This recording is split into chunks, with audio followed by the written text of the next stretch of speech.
Bismillahirrahmanirrahim. Assalamualaikum warahmatullahi wabarakatuh. Alhamdulillahirabbil alamin. Wassalatu wassalamu ala asyrafil anbiya'i wal mursalin wa ala alihi wa ashabihi ajma'in. Asyhadu an la ilaha illallah wahdahu la syarika lah wa asyhadu anna Muhammadan abduhu wa rasuluh sallallahu alaihi wasallam la nabiyya ba'da.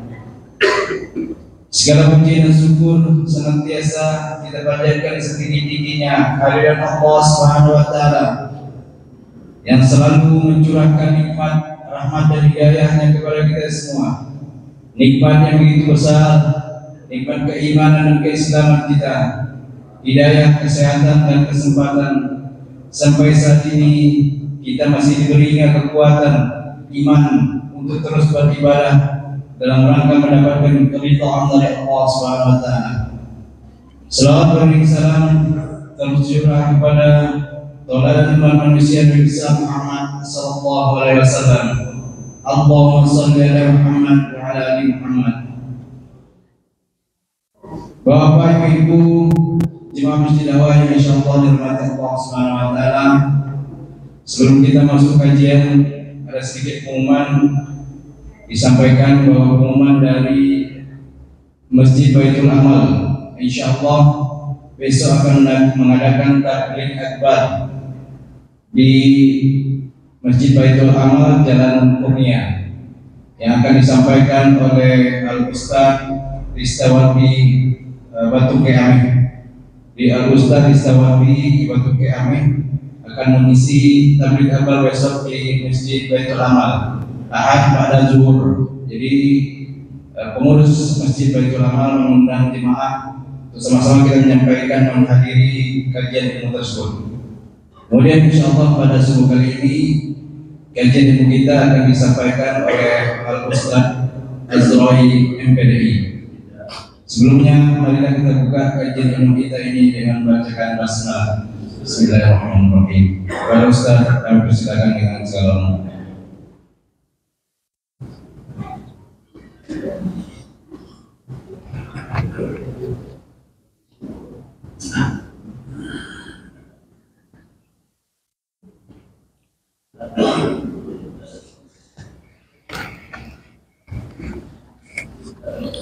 Bismillahirrahmanirrahim.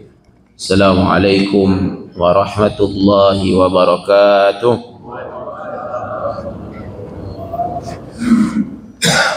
Alhamdulillahilladzi ahyana ba'dama amatana wa ilaihin nusyur. Asyhadu an la ilaha illallah wahdahu la syarika lah wa asyhadu anna Muhammadan abduhu wa rasuluh. Allahumma salli wa sallim ala rasulina syafi'ina qudwatina Muhammad wa ala alihi wa ashabihi wa azwajihi wa man sara ala nahji ila yaumil qiyamah. Amma ba'du. Ma'asyiral muslimin, kaum muslimin sekalian, a'azzani Allahu wa iyyakum jami'an.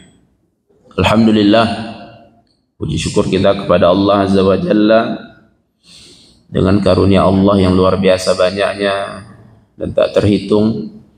Alhamdulillah, setidaknya yang harus kita ingat bahwa Allah terus memudahkan kita untuk menjadi orang-orang yang baik di sisi Allah.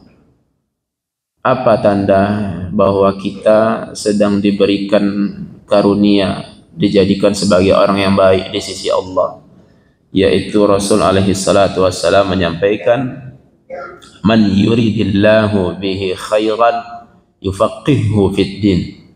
Siapa saja yang Allah inginkan dia menjadi orang yang baik di sisi Allah, maka Allah cerdaskan dia di dalam masalah agama.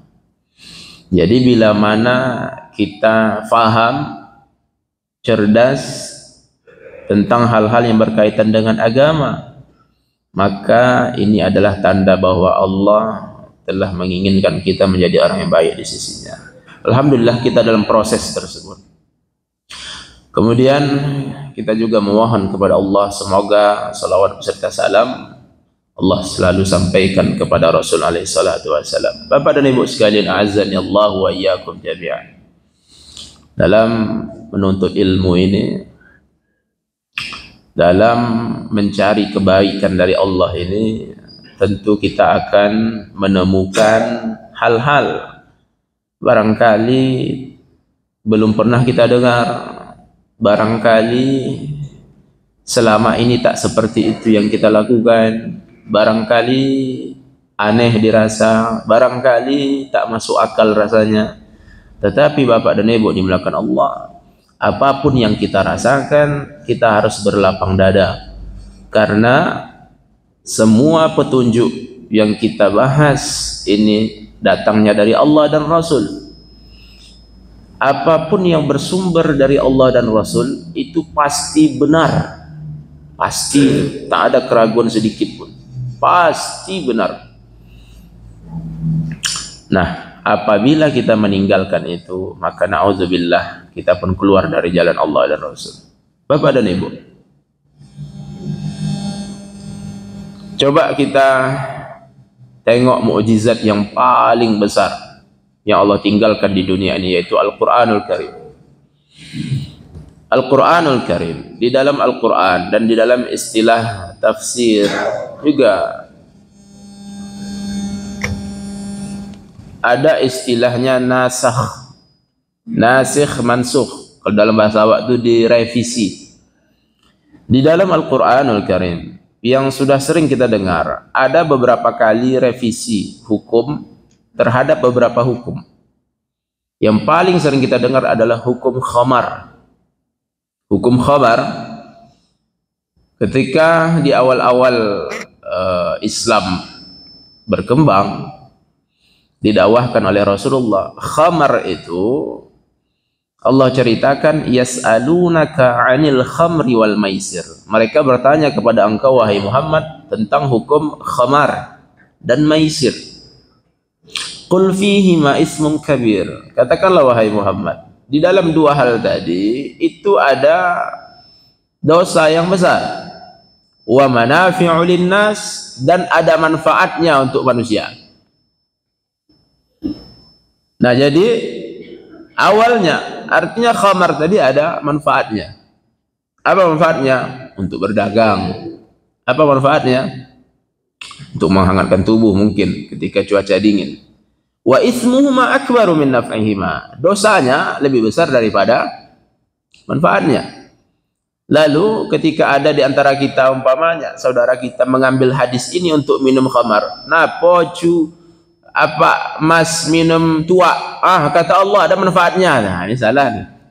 Kenapa? Karena ayat ini Allah nasahkan, Allah revisi dengan ayat berikutnya. Nah, turun lagi ayat berikutnya ketika iman sudah makin kuat. Apa ayat berikut itu? Wala taqrabus salata wa antum sukara hatta ta'lamu ma taqulun, kata Allah Azza wa Jalla.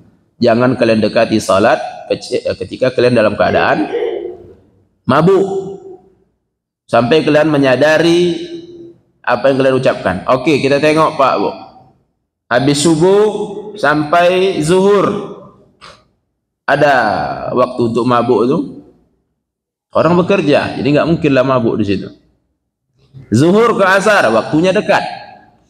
Asar ke maghrib, dekat juga. Maghrib ke isya, dekat juga. Jadi nggak mungkin mabuk lagi di situ. Kapan waktu mabuk tadi? Antara isya sampai subuh. Artinya sudah mulai semakin dipersempit. Semakin kuat imannya kaum muslimin, para sahabat Nabi, baru Allah turunkan ayat terakhir, revisi terakhir tentang hukum khamar tadi. Innamal khamru wal maisiru wal ansabu wal azlamu rijsun min amali syaitan fajtanibuhu. Sesungguhnya khamar, judi, ngudi nasib dan seterusnya itu adalah perbuatan yang menjijikkan dan termasuk perbuatan syaitan, maka kalian jauhi. Langsung Allah kunci. Nah, jadi Bapak dan Ibu dimuliakan Allah Subhanahu wa taala, khamar itu adalah minuman pokoknya masyarakat Mekah dulu. Orang-orang Arab itu minuman pokoknya khamar. Kalau kita, orang-orang kita minum khamar itu secangkir teler itu. Nah, nampaknya lagi simpang rumahnya itu. Orang nampak. Kalau mereka dulu memang minuman pokoknya, sehingga Bapak dan Ibu begitu turun ayat tadi, maka kaum muslimin pun berbondong-bondong mencurahkan air khamar yang ada di rumah mereka, ada yang dalam tong, ada dalam tempat-tempat yang besar itu, sehingga diriwayatkan bahwa Madinah ketika itu dibanjiri oleh khamar. Karena orang-orang semua membuang khamar tadi di depan rumah mereka. Jadi Bapak dan Ibu, banyak poin yang bisa diambil dari sini. Namun setidaknya yang harus kita ingat bahwa ketika ada perintah dari Allah Subhanahu wa taala dan Rasulnya, maka apapun ceritanya, hati kita harus kita buka selapang-lapangnya untuk menerima itu semua. Walau apapun yang terjadi, walau apapun yang kita bayangkan, walau apapun kata orang. Nah, yang ingin kita bahas di waktu yang mulia ini adalah tentang bulan yang hari ini kita mulai masuk, yaitu bulan Rajab, dan bulan berikutnya bulan Sya'ban. Artinya 2 bulan lagi, Allahu Akbar, sampailah kita di bulan Ramadan. Lalu Allah bukakan pintu syurga selapang-lapangnya, Allah tutupkan pintu neraka serapat-rapatnya, lalu ada pintu syurga yang bernama Ar-Rayyan, dan seterusnya. Mudah-mudahan Allah sampaikan kita ke bulan yang mulia tersebut. Amin ya rabbal alamin. Jadi kita ingin berbicara, ingin mengkaji tentang 2 bulan sebelumnya ini, yaitu bulan Rajab dan Sya'ban. Apa itu bulan Rajab dan Sya'ban, dan apa saja yang ada di dalamnya? Mudah-mudahan dapat kita ulang kaji kita ini. Bapak dan Ibu dimulakan Allah Azza wa Jalla. Bulan Rajab, ketika kita membahas bulan Rajab, fa inna syahra Rajab ahadus syuhur al-arba'ah al-hurum. Bulan Rajab adalah salah satu dari 4 bulan yang terhormat. Jadi di dalam syariat kita, sesuai dengan firman Allah Azza wa Jalla, ada, ini kata Allah, inna iddatash syuhuri 'indallahi 12 syahran. Sesungguhnya jumlah bulan di sisi Allah itu ada 12. Fi kitabillah, itulah dalam kitab Allah. Yauma khalaqas samawati wal arda minha arba'atun hurum. Pada hari Allah menciptakan langit dan bumi. Allah menciptakan langit dan bumi berapa hari Bapak dan Ibu? 6 hari. Dimulai dari hari kalau hari Senin hari dinas awak atau bukan hari Senin, dari hari Sabtu. Allah memulai penciptaan langit dan bumi itu di hari Sabtu, selesainya di hari Kamis, 6 hari. Hari Jumat pun menjadi Sayyidul Ayyam. Nah, di hari Allah menciptakan langit dan bumi, kemudian dari 12 bulan tadi ada 4 yang terhormat. Arba'atun hurum. Jadi 4 yang terhormat itu 3 berangkaian, yaitu Zulqa'dah, Zulhijjah, Muharram. 3 ini berturut-turut, Zulqa'dah, Zulhijjah, Muharram. 1 yang terpisah, yaitu Rajab.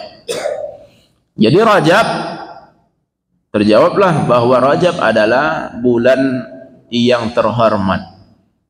Bulan yang terhormat itu apa maksudnya?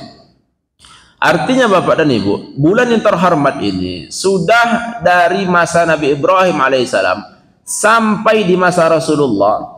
Sampai masa Rasulullah ini masih pertanyaan lagi nih, apakah berlanjut syariat itu atau enggak? Ternyata Allah turunkan wahyunya, artinya berlanjut lagi sampai kiamat berarti. Berarti istilah bulan yang terhormat, bulan haram, itu masih berlanjut. 4 bulan tadi statusnya bulan haram itu masih berlanjut sampai kiamat, yang artinya adalah bulan yang sangat dihindari untuk melakukan perbuatan-perbuatan maksiat, kezaliman dan lain sebagainya. Nah, jadi arti dari bulan yang diharamkan tadi adalah bulan yang sangat dijaga dan dihormati. Sehingga Bapak dan Ibu dimuliakan Allah, wa naha 'anil zulmi fiha tashrifan laha fi qaulihi azza wa jalla. Di bulan Rajab ini, di bulan haram ini, dilarang kita untuk melakukan kezaliman apapun itu. Sebelumnya tentu kita tetap dilarang kezaliman. Nah, di bulan haram ini lebih ditekankan. Maka Bapak dan Ibu, terjadilah sebuah peristiwa dan ini menjadi sejarah Islam. Kita sering dengar istilah perang Badar. Itu kan sering sekali kita dengar, sering kita bahas. Tapi mungkin jarang pula kita bahas, kita dengar apa penyebabnya terjadi perang Badar itu. Perang Badar, perang pertama kaum muslimin ini yang menjadi batu loncatan pertama Islam langsung naik luar biasa. Apa penyebab terjadi perang Badar itu? Jadi kaum muslimin, Bapak dan Ibu sekalian, setelah Rasulullah hijrah meninggalkan Mekah menuju Madinah, Mekah masih dikuasai oleh orang-orang kafir, orang-orang musyrik. Nabi bersama kaum muslimin di Madinah. Nah, Rasulullah SAW, dan ini terjadi di bulan Rajab inilah, Rasulullah memerintahkan 8 orang sahabatnya dikomandoi oleh seorang sahabat yang mulia bernama Abdullah bin Jahshi. Abdullah bin Jahshi. Jadi sahabat Nabi banyak tuh Pak. Makanya kita buat kajian-kajian juga tempat lain itu tentang sahabat-sahabat Nabi. Itu kan jarang kita bahas. Tahu kita Abu Bakar, Umar, Utsman, Ali. Banyak yang lain Pak. Yang lain yang kisah-kisah mereka, perjalanan hidup mereka juga sangat mengagumkan. Jadi Abdullah bin Jahshi,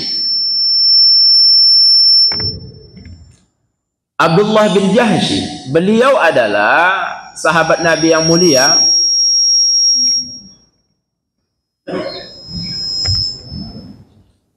Di samping sahabat Nabi, Allahu Akbar, di samping beliau adalah sahabat Nabi, beliau juga saudara Nabi. Nah ini ada sunnah yang mahjurah nih Bapak dan Ibu. Ada sunnah yang dilakukan oleh Nabi tapi asing menurut kita. Apa itu nanti kita sampaikan. Abdullah bin Jahshi, beliau adalah sepupunya Rasulullah SAW. Sahabat sepupu. Ibunya bernama Umaymah. Umaymah itu saudara kandungnya Abdullah, saudara kandungnya Abu Talib, saudara kandungnya Hamzah, Abu Lahab dan lain-lain. Jadi Nabi SAW dengan Abdullah bin Jahshi ini adalah saudara sepupu. Selain sahabat, selain saudara sepupu, beliau juga iparnya Rasulullah. Ipar Rasulullah, saudaranya Abdullah bin Jahshi bernama Zainab bintu Jahshi, dan itu adalah istri Rasulullah, ibunya kaum muslimin. Nah ini maksud kita tadi. Ternyata Bapak dan Ibu, Rasulullah SAW kemudian juga para sahabatnya banyak melakukan pernikahan dari hubungan saudara-saudara yang masih dekat, sepupu-sepupu. Rasulullah dengan Zainab sepupu. Bahkan Rasulullah pernah melamar Ummu Hani. Ummu Hani itu kakaknya Ali bin Abi Thalib, sepupu juga. Tapi Ummu Hani menolaknya berberat hati karena beliau punya tanggungan begini dan begitu. Kemudian Ali dengan Rasulullah sepupu juga. Ali menikah dengan putri Rasulullah yaitu Fatimah. Kemudian Rasulullah dengan kawan dekatnya Abu Bakar Siddiq dengan putri Abu Bakar yaitu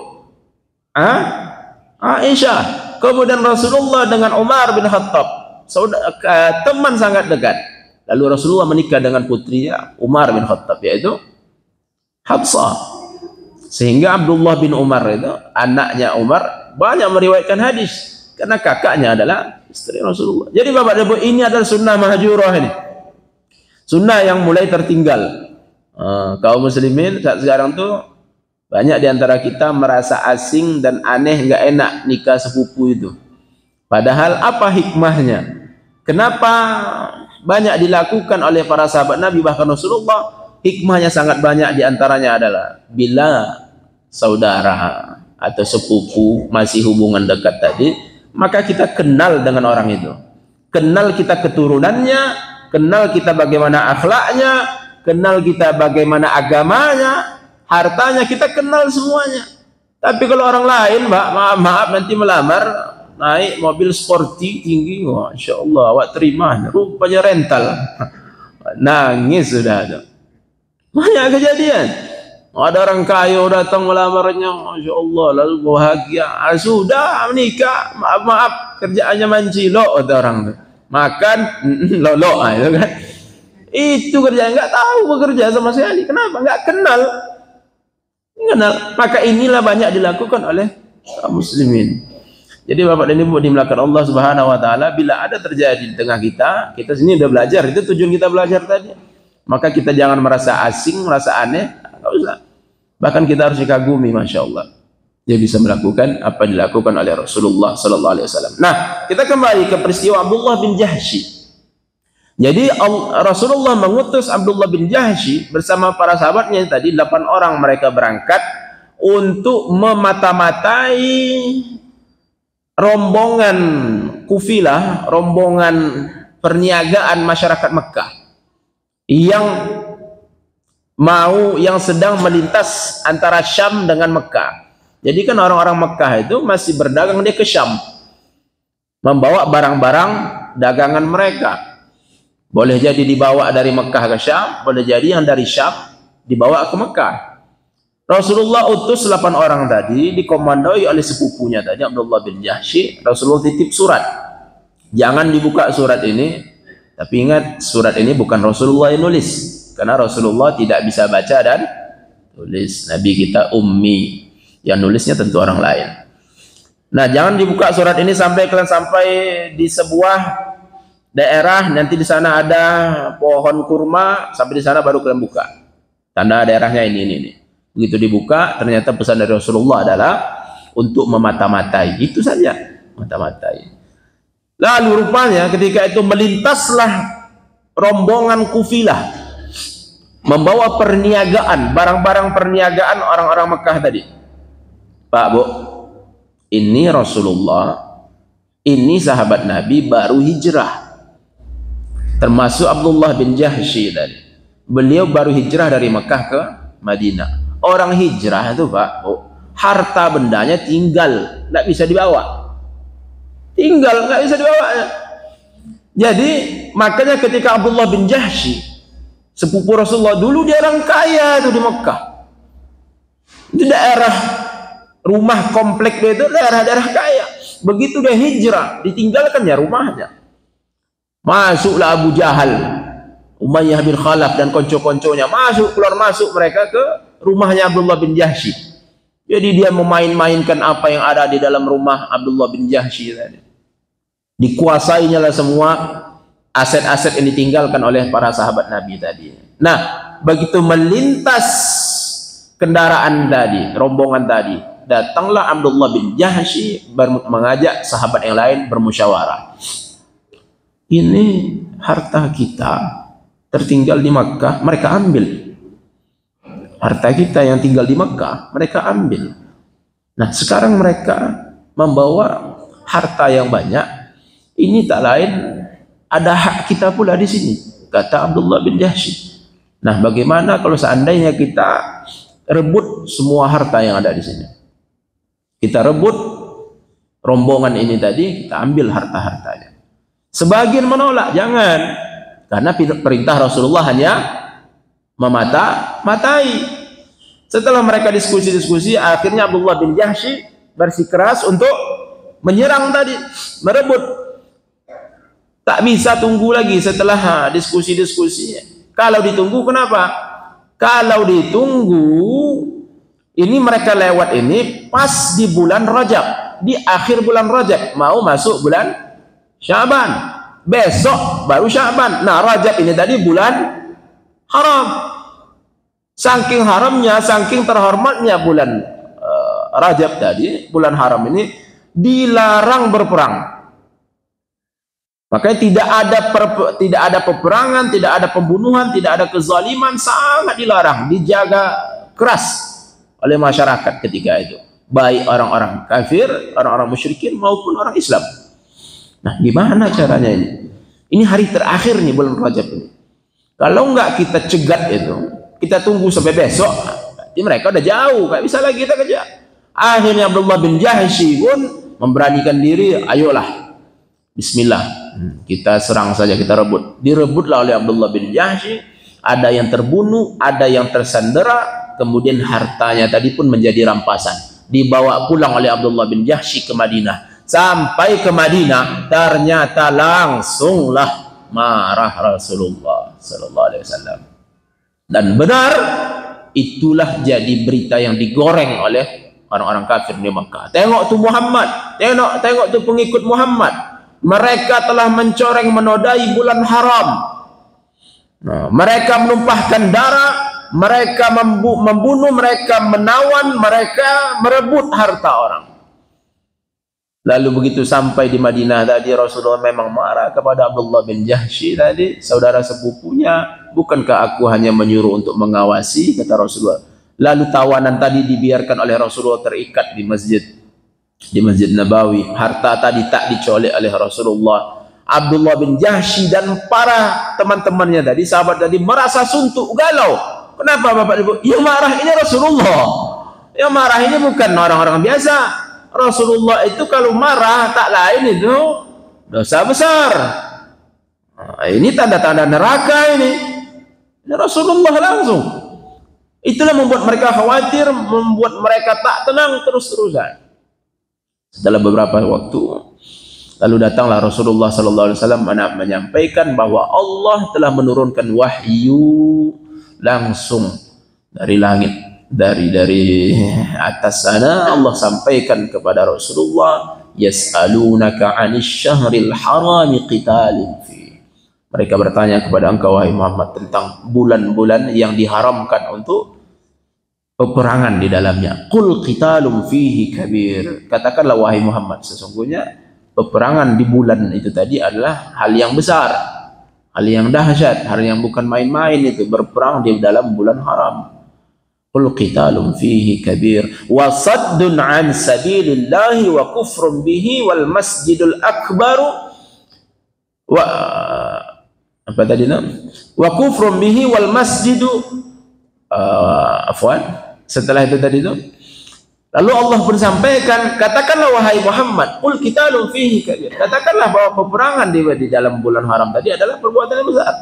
Namun saddun an sabilillah, menghalangi orang dari jalan Allah, wa kufrun bihi, lalu kufur kepada Allah, wal masjidul haram wa ikhraju ahlihi minhu akbar indallah, kemudian mengeluarkan orang dari Masjidil Haram itu jauh lebih besar dosanya di sisi Allah Subhanahu wa taala. Ini kan kaum muslimin kan hijrah, terkeluarkan dari Masjidil Haram, dari Mekah, sehingga hijrah ke masjid ke Madinah, lalu ada Masjid Nabawi pula di sana. Lalu itu lebih besar dosanya di sisi Allah. Lalu ternyata ayat ini kandungannya tak lain adalah membenarkan apa yang dilakukan oleh Abdullah bin Jahsy tadi. Sehingga Abdullah bin Jahsy tadi pun merasa enak, nyaman, tentram lagi. Lalu harta rampasannya pun dibagi-bagi, budak tadi pun tetap menjadi tawanan. Nah, inilah menjadi sejarah awal di dalam Islam, bahwa kita kan sering dengar itu Amirul Mukminin itu kan disebutkan kepada Umar bin Khattab, tetapi ternyata Amirul Mukminin yang pertama adalah Abdullah bin Jahsy. Kemudian tentara pertama dalam Islam adalah mereka. Kemudian peperangan yang pertama adalah mereka. Kemudian pembunuhan yang terjadi di dalam perang adalah pada mereka. Rampasan perang pertama adalah pada mereka. Ghanimah, rampasan harta yang dibagi dari hasil perang adalah dari mereka. Inilah sejarah yang luar biasa dalam Islam. Jadi Bapak dan Ibu dimulakan Allah, kita kembali lagi ke tentang bulan Rajab tadi. Nah, begitulah bulan Rajab. Bulan Rajab adalah bulan yang haram, bulan yang dihormati, yang terhormat, yang artinya segala macam dosa, maksiat, kezaliman itu sebelumnya dilarang, namun di bulan ini sangat dilarang. Dahsyat lagi larangannya. Selesai.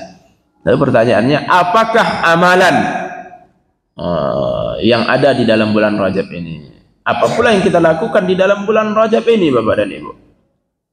Nah, lalu Al-Hafiz Ibnu Hajar rahimahullah, Ibnu Hajar Beliau ini seorang ulama yang luar biasa. Beliaulah yang mensyarahkan kitab Sahih Bukhari.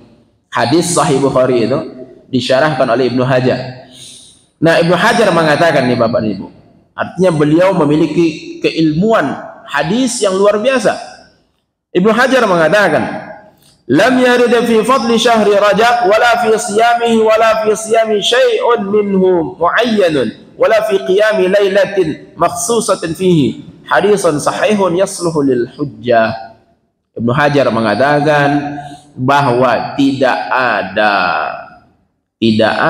keutamaan, tidak ada datang hadis atau dalil tentang keutamaan amalan-amalan di dalam bulan Rajab. Ini kata Ibnu Hajar, amalan-amalan tidak ada yang istimewa di dalam bulan Rajab. Tidak pula puasanya, tidak pula puasa yang full, tidak pula puasa sehari 2 hari seperti itu yang khusus, yang tertentu di bulan Rajab, tidak ada. Nah, tidak pula ada qiyamul lailah. Qiyamul lail. Untuk malam-malamnya kita buat qiyamul lail. Ini untuk keutamaan bulan Rajab. Tidak ada, kata Ibnu Hajar, seperti itu. Tidak ada satupun hadis yang bisa digunakan hujjah menjadi dalil untuk keutamaan amalan di dalam bulan Rajab. Itu kata Ibnu Hajar. Jadi tidak ada amalan khusus istimewa Bapak dan Ibu. Ibnu Hajar juga mengatakan lagi, al-hadis as-sarihah al-warida fi fadli Rajab. Hadis-hadis ini kan kita kan sering pula nih ada kadang ustadz-ustadz, sebagian guru menyampaikan hadis-hadis juga tentang keutamaan bulan Rajab. Nah, sekarang Ibnu Hajar tadi yang mensyarah kitab Imam Bukhari, seorang ulama yang luar biasa, melanjutkan lagi bahwa hadis-hadis yang menjelaskan, yang telah hadir, telah datang, telah sampai tentang keutamaan bulan Rajab tadi, keutamaan puasanya, atau sebagian puasa sebagian dari bulan Rajab tadi, atau qiyamul lailnya, itu hadisnya itu terbagi 2, kata Ibnu Hajar. Jadi kalau ada hadis nih Bapak dan Ibu tentang keutamaan bulan Rajab, hadisnya itu ada 2, qismun dha'ifun wa qismun maudhu'.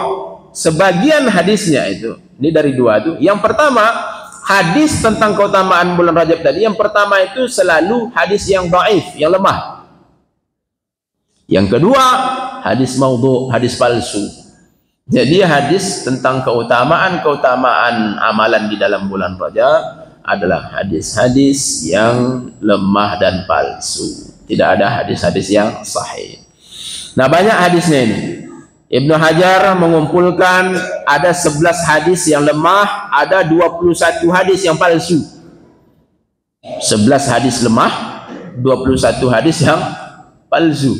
Yang hasan enggak ada, itu kan hadis sahih, di bawah sahih, hasan, di bawah hasan, dhaif, ini di bawah lagi, palsu, batil, dan seterusnya.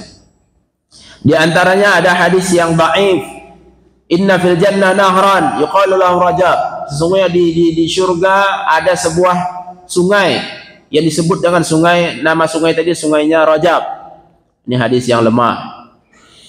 Rasulullah SAW juga mengatakan apabila masuk di dalam bulan Rajab, Rasulullah berdoa, Allahumma barik lana fi Rajab wa Sya'ban wa ballighna Ramadan. Rasulullah SAW apabila masuk di bulan Rajab, Rasulullah pun berdoa, ya Allah berkahilah untuk kami di dalam bulan Rajab dan Sya'ban, dan sampaikanlah kami ke bulan Ramadan.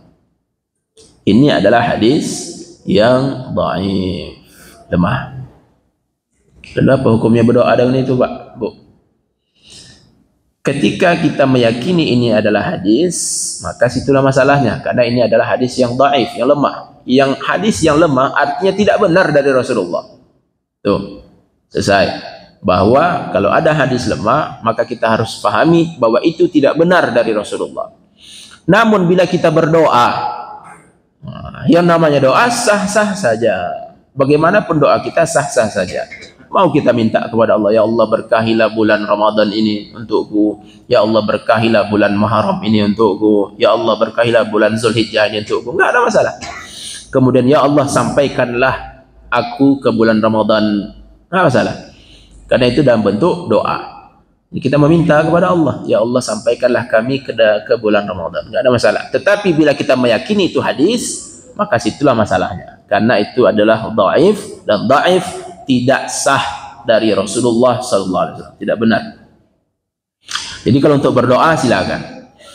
Juga ada lagi hadis yang lemah juga, lam yasum Rasulullah SAW ba'da Ramadan illa Rajab wa Sya'ban. Rasulullah tidak pernah puasa selain dari bulan Ramadan tadi. Setelah dari bulan Ramadan Rasulullah tak pernah puasa kecuali di bulan Rajab dan Sya'ban. Allahu Akbar. Jadi enggak ada puasa Senin Kamis. Puasa Ayyamul Bid 13, 14, 15 berarti enggak ada. Itulah nandakan bahwa hadis itu lemah, tak sah dari Rasulullah. Jadi enggak sinkron dengan hadis-hadis yang lain. Nah, ini hadis adalah hadis yang lemah. Ada lagi hadis Rajab syahrullah. Rajab adalah bulannya Allah. Wa Sya'ban syahri. Dan Sya'ban adalah bulanku. Wa Ramadan syahru ummati. Adapun Ramadan itu adalah bulannya umatku. Hadis juga tapi batil. Hadis yang batil. Berikut lagi. Man sama min Rajab imanan wa ihtisaban wajaba lahu ridwanallahil akbar. Siapa yang berpuasa di dalam bulan Rajab karena iman dan mengharapkan kepada Allah Subhanahu wa taala, maka dia wajib memperoleh ridha Allah yang maha besar. Hadisnya palsu. Dan masih banyak lagi Bapak dan Ibu dimuliakan Allah, sangat banyak di sini, tak mungkin kita bahas semuanya. Jadi intinya para ulama pun termasuk Syekh Ibn Baz, Syekh bin Baz pun mengatakan bahwa tentang keutamaan amalan-amalan khusus untuk bulan Rajab, semuanya tadi adalah hadis-hadis yang tidak sahih. Nah, lalu bagaimana yang kita lakukan? Enggak beramal kita di bulan Rajab ini. Bukan itu pula artinya. Bukan artinya tadi kita tak beramal sama sekali. Salah, bukan itu artinya. Namun mengkhususkan amalan di bulan Rajab itu yang tidak sahih, tidak ada dalilnya. Namun amalan-amalan apa yang kita lakukan? Amalan yang secara umum. Apa itu? Puasa Senin dan Kamis. Silahkan lanjutkan. Puasa apa lagi? Nabi Daud. Silahkan lanjutkan. Nah, kalau Qiyamul Lail tadi ada malam tertentu? Enggak ada, lanjutkan malam apa saja pun. Di hari Jumatnya di bulan Rajab silakan baca surah Al-Kahfi. Di subuhnya dibaca surah Sajadah. Silakan saja dilanjutkan amalan-amalan seperti biasa yang di bulan-bulan lainnya. Nah, seperti itu lanjutkan saja. Namun untuk dikhususkan, oh ini keistimewaan bulan Rajab adalah amalan ini, ternyata itu tidak benar. Jadi Bapak dan Ibu, bulan Rajab tadi keutamaannya adalah karena itu adalah bulan haram, bulan yang terhormat. 4 bulan haram tadi, 3 yang berurutan, 1 yang tersendiri yaitu bulan Rajab. Adapun amalannya tidak ada. Nah, Ibu dan Bapak, tadi di awal kita sudah sampaikan bahwa yang namanya kita belajar kadang-kadang ada yang belum pernah kita dengar. Kadang-kadang ada yang tidak sama dengan yang kita lakukan. Nah, sekarang di bulan Rajab ini ada satu lagi hal yang selalu kita lakukan, yaitu merayakan Isra dan Mi'raj. Nah, ini kan mayoritas kaum muslimin sangat banyak, bahkan di luar negeri pun juga seperti itu, merayakan Isra dan Mi'raj. Nah, bagaimana ini Bapak dan Ibu? Kita harus sama-sama fahami dan sama-sama yakini bahwa di dunia ini, di dalam kehidupan kita di dunia ini Ibu dan Bapak, ada zona agama, ada zona di luar agama. Maksudnya ini ada masalah agama yang di sini jangan kita campur-campur dengan apapun. Tak boleh campur apapun di sini. Perasaan tak boleh masuk. Akal-akal kita tadi, intelijensi kita nggak bisa juga masuk itu. Yang boleh masuk hanya iman. Ini masalah agama. Contoh apa Bapak dan Ibu? Masalah agama. Jadi kalau Allah mengatakan kepada kita, fankihu ma taba lakum minan nisa'i masna wa thulatha wa ruba'. Ini contoh satu dari sekian banyak contoh nih. Maka kalian wahai laki-laki, nikahilah perempuan itu 2, 3, 4. Ini pembahasan agama yang sudah ada Allah bahas dan sudah ada syariat membahas ini. Maka tidak boleh masuk di sini perasaan. Jadi ibu-ibu nggak bisa main perasaan di sini, Bu. Nggak bisa. Ini hukum Allah. Maka kita ketika berbicara tentang hukum-hukum syariat, maka yang menjadi pembahasan kita adalah dalilnya. Perasaan nggak boleh masuk di situ. Ustaz, nggak bisa Ustaz. Oke lah Ustaz. Kalau mau nikah lagi suami saya ada 3 syaratnya. Ya, kadang kan gitu.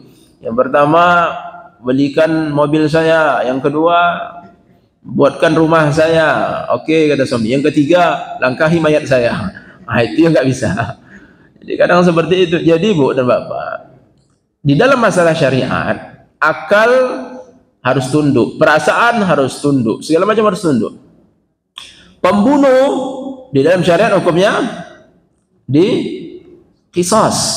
Di dalam syariat kita tidak boleh masuk di situ perasaan-perasaan. Tidak boleh di situ masuk akal dan lain sebagainya dan lain-lain sebagainya. Jadi di dalam kehidupan kita ada ruang yang agama yang berbicara di sana. Ada yang ruang yang dilepas oleh agama. Contoh lagi, azan. Azan itu masalah agama atau enggak, Bu? Pak? Masalah agama. Maka kalau sudah masalah agama, ikuti sebagaimana agama. Bagaimana panduan agama tentang azan tadi? Rasulullah SAW, para sahabat Nabi menyampaikan, umirna an nashfa'a fil adhan wa nutira fil iqamah. Kami diperintahkan oleh Rasulullah untuk menggenap-genapkan azan tadi dan mengganjilkan iqamah.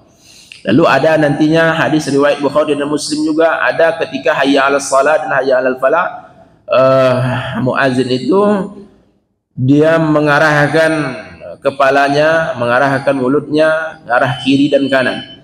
Nah, jadi pedoman dan panduan azan tadi, karena itu bagian dari agama, bagian pembahasan agama, maka harus permanen kita ikuti dari agama. Begitu cara azan. Nah, tidak boleh masuk akal dan perasaan di sana. Maka apa artinya itu?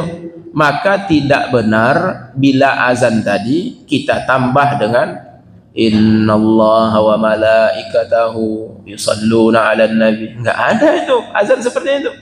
Nah, ini dalam ruang azannya.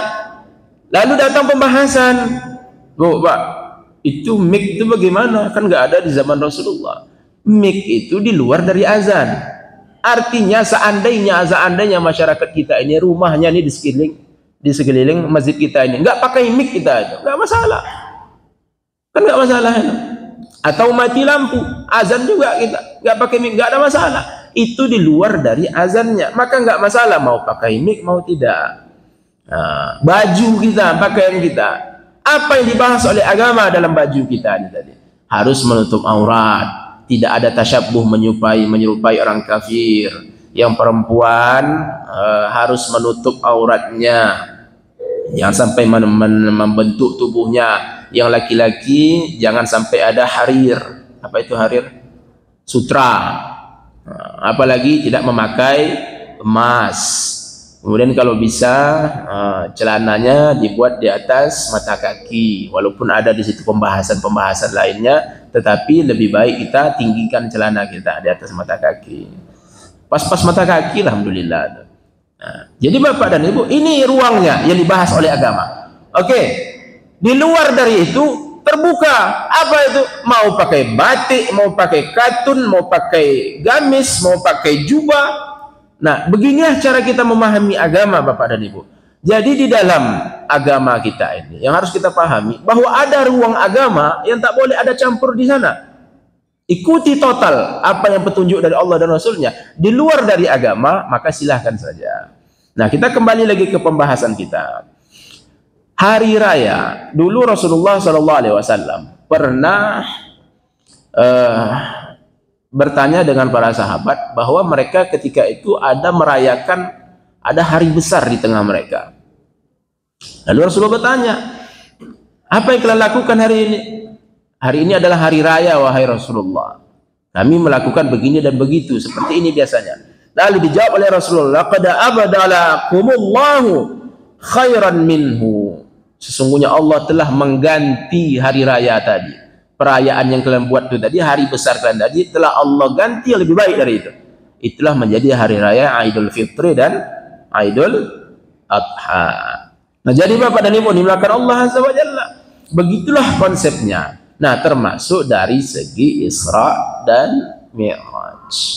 Nah, jadi kalau kita ingin, kita kan kadang tentu ingin lagi mengulang kaji bagaimana perjalanan detik-detik Isra dan Mi'raj Rasulullah sallallahu alaihi wasallam.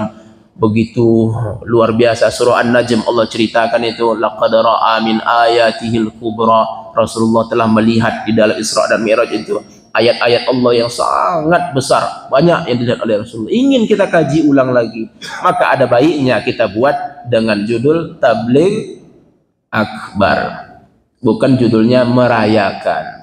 Nah, merayakan itu beda artinya. Ustaz, itu kan bahasa aja, kan cuma bahasa tuh, merayakan dan Tabligh Akbar. Bu, Pak, ini kita belajar kan, makanya kita belajar, kita sampaikan pelan-pelan dan kita harus berlapang dada.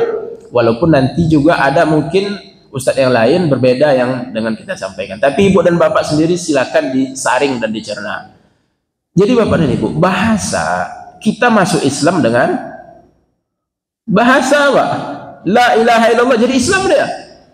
Murtad gara-gara bahasa.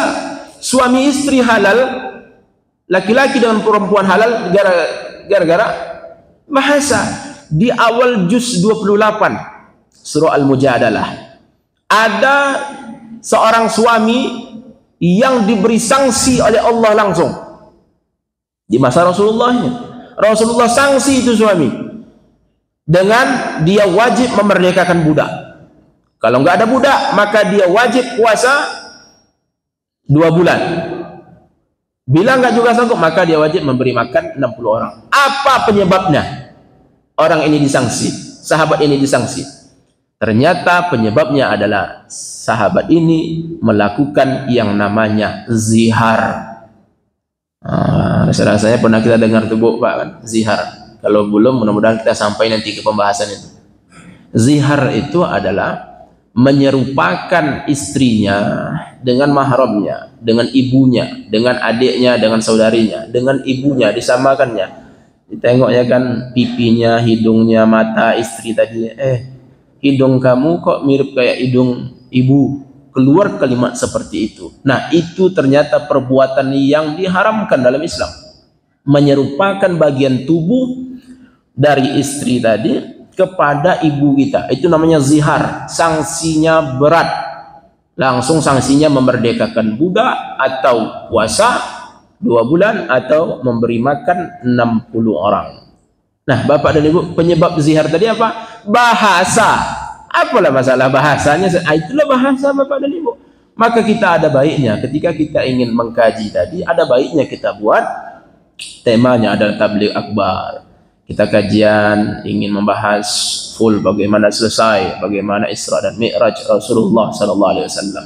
Jadi kita ganti bukan merayakan. Karena merayakan itu berbeda dengan Tabligh Akbar atau mengkaji, menuntut ilmu dan lain sebagainya.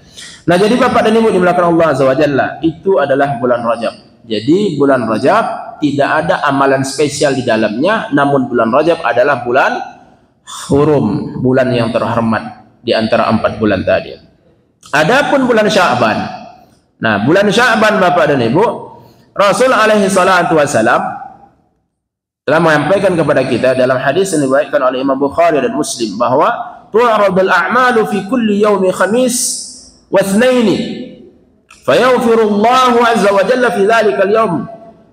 Allah mengangkatkan amalan kita, laporan amalan kita nih, Bu, Pak. Kalau kita di kantor itu kan laporan amalan, laporan pekerjaan. Nah, laporan pekerjaan ADM, administrasi kita itu kita laporkan ke pimpinan. Nah, laporan amalan kita itu selalu Allah naikkan, Allah ambil di hari Senin dan hari Kamis. Maka itulah Rasulullah pun mengatakan aku alangkah bahagianya dan sangat bahagia bila amalanku diangkatkan oleh Allah sedangkan aku dalam keadaan berpuasa. Itulah dalilnya syariat ada puasa Senin dan Kamis. Adapun bulan Sya'ban, amma Sya'ban fayanbaghi al-iktsar fihi min as-siyam iqtidaan bin Nabi alaihi salatu wassalam. Maka untuk bulan Sya'ban ini adalah bulan amalan ternyata. Maka hendaknya kita, sudah selayaknya kita untuk berpuasa sebanyak-banyaknya di bulan Ramadan sebagaimana mengikuti Nabi alaihi salatu wassalam. Puasa sebanyak-banyaknya. Aisyah radhiyallahu anha berkata, "Ma ra'aitu Rasulullah sallallahu alaihi wasallam istakmala siyama syahrin qattun illa syahrul Ramadan." Aku tak pernah melihat Rasulullah sallallahu alaihi wasallam puasa 1 bulan full. Enggak pernah aku lihat selain dari bulan Ramadan. Bulan Ramadan pasti. Selain dari bulan Ramadan, aku tak pernah melihat Rasulullah puasa 1 bulan full kecuali di bulan Sya'ban. Jadi Rasulullah ternyata di bulan Sya'ban puasa Rasulullah itu sampai full, Bapak dan Ibu, sampai penuh 1 bulan full. Wa ma ra'aituhu fi syahrin aktsara minhu siyaman fi Sya'ban. Dan aku tak pernah juga melihat Rasulullah sallallahu alaihi wasallam dalam 1 bulan itu banyak sekali puasanya kecuali di dalam bulan Sya'ban. Nah. Lalu, dan ini hadis diriwayatkan oleh Imam Bukhari dan Muslim. Kemudian dari Usamah bin Zaid radhiyallahu anhu beliau berkata, "Qultu ya Rasulullah, lam araka tasumu min syahrin min asy-syuhur ma tasumu min Sya'ban." Jadi sahabat bertanya ke Rasulullah, "Wahai Rasulullah, aku belum pernah melihat engkau berpuasa sehebat puasa engkau di bulan Sya'ban ini. Puasa engkau luar biasa banyaknya di dalam bulan Sya'ban ini, wahai Rasulullah." Lalu Rasulullah menjawab, "Dzalika syahrun yaghfalun nasu anhu baina Rajab wa Ramadan." Bulan Sya'ban ini, kata Rasulullah, adalah bulan yang banyak orang-orang takicuh. Itu terjemahan bahasa awaknya itu. Banyak terlalaikan. Bulan Sya'ban adalah bulan yang banyak terlalaikan oleh kebanyakan kaum muslimin karena dia terletak antara Rajab dan Ramadan. Rajab orang teringat di bulan Rajabnya, kemudian begitu masuk Sya'ban orang ingatnya Ramadan, lupa kalau itu bulan Sya'ban. Nah, seperti itu. Jadi bulan Sya'ban adalah bulan yang paling banyak dilupakan oleh kaum muslimin. Kenapa? Wa huwa syahrun turfa'u fihi al-a'mal ila rabbil alamin. Dan bulan Sya'ban merupakan bulan diangkatkan amalan-amalan kita kepada Allah Subhanahu wa taala. Jadi amalan pekanan kita tadi itu diangkatkan di hari Senin dan Kamis. Lalu ada lagi amalan kita diangkatkan oleh Allah pada bulan Sya'ban. Jadi laporan amalan kita naik kepada Allah Azza wa Jalla di dalam bulan Sya'ban. Lalu Rasulullah melanjutkan lagi, fa ahabbu an yurfa'a amali wa ana sha'im. Dan aku sangat suka jika Allah mengangkatkan amalanku dan aku dalam keadaan berpuasa. Nah, kemudian Bapak dan Ibu, adapun ini yang sering terjadi pula. Kita kan selalu sudah kita sampaikan dari awal bahwa inilah kita menuntut ilmu. Jadi kita mungkin ada yang asing kita dengar atau ada yang belum pernah kita dengar. Nah, di sini adapun pengkhususan yauman nisfi minhu bis-shaum zannan anna lahu fadilah ala ghairihi fa huwa amrun lam yaqum alaihi dalilun sahih. Adapun jika ada yang mengklaim, yang menyampaikan bahwa ada amalan khusus puasa istimewa, yaitu terletak di pertengahan bulan Sya'ban atau istilahnya puasa nisfu Sya'ban. Adapun puasa nisfu Sya'ban yang mengistimewakan nisfu setengah atau pertengahan dari Sya'ban tadi, maka itu tidak ada dalil yang sahih di sana. Lalu bagaimana Ustaz? Ya lanjut aja puasanya. Maksudnya tadi ya udah jangan yang ditentukan. Jadi dalam bulan Sya'ban tadi hanya di 15-nya saja. Nah, alangkah baiknya begitu masuk bulan Sya'ban nanti kita mulailah berpuasa seterusnya. sebanyak-banyak kita berpuasa. Bapak dan Ibu, lalu ternyata di dalam bulan Sya'ban ini tetap berlaku ada 2 puasa yang dilarang di dalam bulan Sya'ban tadi. Tentu larangan itu masih berlaku. Yang pertama, puasa hanya di hari Jumat saja.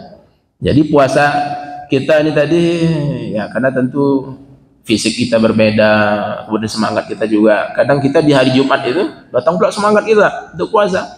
Maka kalau kita ingin puasa di hari Jumat tadi, maka hendaknya kita iringi dengan puasa sebelumnya atau setelahnya. Begitu cara untuk puasa hari Jumat. Bila tidak, maka dihindari. Kemudian Bapak dan Ibu, satu lagi puasa yang dilarang di bulan Sya'ban adalah puasa di akhir bulan Sya'ban. Maksudnya tadi adalah sengaja dia puasa hanya di akhir Sya'ban tadi, di 30 Sya'ban itu. Di 30 Sya'ban situ aja dia puasa. Ini dilarang. Dilarang oleh Rasulullah SAW. Hadisnya sahih riwayat Imam Bukhari dan Muslim. Yang dibolehkan berpuasa di 30 Sya'ban tadi jika sebelumnya kita udah ada puasa juga. Jadi tanggal 28 kita ada puasa, 29 puasa, 30 puasa, silakan. Tetapi kalau hanya untuk berpuasa di 30 Sya'ban tadi, hanya di situ puasanya, itu juga puasa yang dilarang. Nabi SAW menyampaikan bahwa puasa Ramadan tidak boleh diawali dengan puasa 1 hari, kecuali orang yang sebelumnya dia telah melaksanakan puasa-puasa tadinya. Jadi Bapak dan Ibu yang dimuliakan Allah Azza wa Jalla, itulah keistimewaan bulan Sya'ban, dan itu tadi pula lah tentang bulan Rajab. Jadi kesimpulannya bulan Rajab adalah bulan istimewa, tetapi amalannya tidak ada yang dikhususkan di sana. Amalan-amalan, ingat Bapak dan Ibu, kita harus pahami baik-baik bahwa semua amalan itu istimewa. Istimewa Pak Bu. Semua amalan-amalan kita itu berpahala. Berpahala semua amalan kita. Namun untuk menjadikan amalan istimewa tadi khusus, itu yang kita memerlukan dalil. Bila tidak ada dalil di sana, maka ada baiknya kita tinggalkan. Bulan Rajab, bulan istimewa, bulan haram. Namun amalan khusus tidak ada di sana. Adapun bulan Sya'ban, amalan-amalan tadi yang paling istimewa adalah puasa. Bahkan Rasulullah sampai full puasanya. Bahkan para sahabat pun terheran, sangat banyak puasa Rasulullah di dalam bulan Sya'ban. Mudah-mudahan bermanfaat. Lebih dan kurang ada pertanyaan Pak? Cukup kan Pak ya? Subhanallah. Ya Pak. Jadi Assalamualaikum warahmatullahi wabarakatuh. Waalaikumsalam. Amalan yang tidak ada dalil. Misalnya orang bercita-cita jadi dokter, jadi insinyur, itu tidak ada dalil. Amalan-amalan tadi kan kita katakan Pak, ada amalan yang bentuknya tadi sudah selesai oleh agama, oleh syariat, Al-Quran dan hadis. Yang paling jelas itu Bapak dan Ibu, amalan seperti apa yang ada di dalam kitab fikih, yang ada dalam kitab tauhid, yang dibahas dalam tauhid, dalam fikih. Tauhid itu tentang akidah, syirik, kemudian lain sebagainya. Dalam fikih apa tuh? Salat, wudu, taharah, zakat, akikah, kurban, penyelenggaraan jenazah, zakat, hutang, hibah, faraid, semuanya yang tidak ada dibicarakan oleh syariat, maka ini terbuka sangat luas, terbuka sangat luas. Jangankan kita ingin mengambil pendidikan kita untuk mendodos saja Bapak dan Ibu, itu terserah, nak pakai dodos, nak pakai egrek, tidak masalah.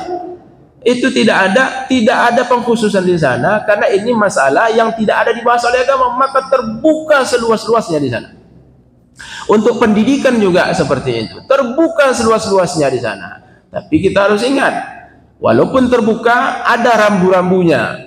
Rambu-rambunya apa? Pendidikan sekarang itu kadang ada pula tempat-tempat pendidikan kayak kedokteran tuh Pak, kan kadang ada pakaiannya itu subhanallah, pakaian perempuan yang sangat sempit. Bercampur pula lagi laki-laki dan perempuan. Maka barangkali mudah-mudahan ada pula tempat nanti, atau mungkin pihak-pihak kampus bisa menjadikan tempat itu yang syar'i. Jadi seperti itu. Jadi rambu-rambu itu tetap kita jaga. Seperti baju kita tadi, kita perhatikan baju kita jaga rambu-rambu baju kita. Jangan sampai ada bolongnya, jangan sampai ada sutranya, jangan sampai ada najisnya. Nah, apapun baju tadi nggak masalah. Coraknya mau batik, mau kopiah kita, mau seperti apa. Kalau bapak-bapak yang Jawa apa namanya itu? Belangkon ya, belangkon silahkan saja. Bahan-bahannya dari apa silahkan saja. Selagi tidak ada syariat di sana, pembicaraan syariat, maka situ terbuka seluas-luasnya. Allah taala alam. Subhanakallahumma bihamdika asyhadu an la ilaha illa anta astaghfiruka wa atubu ilaik. Assalamualaikum warahmatullahi wabarakatuh.